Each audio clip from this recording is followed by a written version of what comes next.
FIFA club world കപ്പിന്റെ final അങ്കത്തട്ടിൽ PSG-യും ചെൽസിയും എത്തിയിരിക്കുന്നു. ഏറെക്കുറെ പ്രവചിക്കപ്പെട്ട പോലെ തന്നെയാണ് സംഭവിച്ചിരിക്കുന്നത്. ഈ വേൾഡ് കപ്പ് കൂടി സ്വന്തമാക്കിയാൽ യൂറോപ്യൻ രാജാക്കന്മാർ എന്നതിൽ നിന്ന് ലോക രാജാക്കന്മാർ എന്നതിലേക്ക് PSG മാറും.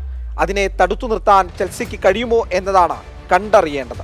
ആരെയും പേടിപ്പെടുത്തുന്ന PSG ചാമ്പ്യൻസ് ലീഗ് ഫൈനലിൽ ഇന്റർ മിലാനെ 5-0 തകർത്ത് അതൊരു ചരിത്രമായി മാറി. കായിക ലോകം ഇതുവരെ കാണാത്തൊരു ഫൈനൽ. അത്തരമൊരു ഫൈനൽ ഇവിടെയും ആവർത്തിക്കപ്പെടുമോ എന്നുള്ളതാണ് കായിക ലോകം ഉറ്റുനോക്കുന്നത്. കരുത്തുറ്റ മുൻനിരയാണ് ചെൽസിയുടേത്. ക്ലബ് ലോകകപ്പിൽ ചെൽസിക്കായി അവസാന 9 ഗോളുകൾ നേടിയതും വ്യത്യസ്ത താരങ്ങളാണ്.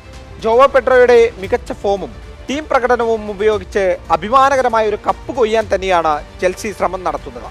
മിഡ്ഫീൽഡിലും പ്രതിഭകളുണ്ട്. പക്ഷേ ഇതൊക്കെയാണെങ്കിലും PSG-ക്കെതിരെ ചെൽസിക്ക് പിടിച്ചു നിൽക്കാൻ കഴിയുമോ എന്നതാണ് മറ്റൊരു ചോദ്യം. ക്ലബ് ലോകകപ്പിൽ വിജയിച്ച 5 മത്സരങ്ങളിലും ഗോൾ വഴങ്ങാതെയാണ് PSG ഫൈനലിലേക്ക് എത്തുന്നത്. PSG-ക്കായി ഫാബിയൻ റൂയിസും ഡംബലയും റാമോസുമെല്ലാം മികച്ച ഫോമാണ് പുറത്തെടുക്കുന്നത്.